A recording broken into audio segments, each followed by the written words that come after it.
Hi. Our daily reflection today comes from Zephaniah, a minor prophet we don't hear much about. Zephaniah chapter 2. Verse 3. Yep. And I'm reading by the look of it. Looks like you're reading. Seek the Lord, all you humble of the land, you who do what he commands. Seek righteousness, seek humility. Perhaps you will be sheltered on the day of the Lord's anger. Interesting verse. Some interesting thoughts. Questions like yesterday when we were reading from Joshua. What's the context? What does it mean? And how do we relate it to ourselves? Yeah, in the 21st century. Was God writing to us at the end of COVID-19 or in the middle of COVID-19 pandemic? I don't think that's what was in Zephaniah's mind when he wrote this. In fact, so where does Zephaniah come in the lineup? Zephaniah is one of the minor prophets in Judah before they go into exile into Babylon. Okay. So this is all about the warning that if they don't pull their socks up, they will end up being Babylon. kicked out of the promised land. And they were. Okay. So the day of the Lord's anger in this context is God taking them away from Israel or from Judah into Babylon. And Jerusalem into Babylon, that's right. And so therefore they understood that as God's anger, God's wrath towards them, and just saying, look, we would understand it as discipline is probably the best way to put it, because God didn't forsake the people. He brought the people back out of exile. It's not like God's turning his back on them. It's rather God saying, look, if you don't listen to me, if you don't turn around, then actually some wrath's going to come. It's going to come upon you. And so I think you can relate that a little bit to us in this day, because what he says is still pretty applicable. It's still pretty good advice. Seek the Lord, and to seek righteousness and humility. That's right. And in actual fact, Jesus said something similar to the people, the Jews in Jesus' day, to the Pharisees and the Sadducees and all the other people there. He was basically saying this message: you need to humble yourself before God. You need to repent. Otherwise, the day of God will come.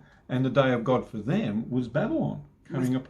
Sorry, not Babylon. Was Rome. Yeah, it was Babylon for in Zephaniah's day, or later on, just after Zephaniah, it was the Romans. And in both times, the temple's destroyed. In both times, they're pushed out of the land. The Israelites were pushed out of the land. So this has got other applications. So what would we say for us today? Well, us who are not Jews in this COVID-19 21st century world that we live in, it's still good advice, but what's the day of the Lord's anger, and how does that relate to us? Well, I think, could you understand COVID-19 as something like that? You know, it's not the destruction of the world. You mean it's the day of the Lord's anger? Something of God's anger in this sense. Have we stewarded our planet well? Do we live with humility? Do we seek righteousness? Well, there's a lot of things where you'd say there's a lot of people who are not doing that around the world. The whole juggernaut of the negative side of capitalism. There's a lot of good things about capitalism, but there's a lot of bad things. And some of that is greed, people amassing a whole lot, people using this planet to get stuff just for them, not for everyone. Like, there's plenty of food in the world, it's just not distributed well. We don't have enough because it doesn't get spread around properly. It's not that there's not enough food. There's plenty of resources in the world for everyone to be looked after. We just don't distribute it well, and some people have got too much and some people haven't got enough. So could you say then COVID-19 pandemic is something where God is allowing that to take place in the world to say to us, hey, just slow down a bit. There is a better way. You need to do this differently. You need to care for the planet differently. You need to do a whole lot of things differently. And I think the answer to that is yes. Because we're living without all the air travel and all the tourism and all the rest of it. There's a whole lot of things that right now we're doing without, and we're surviving.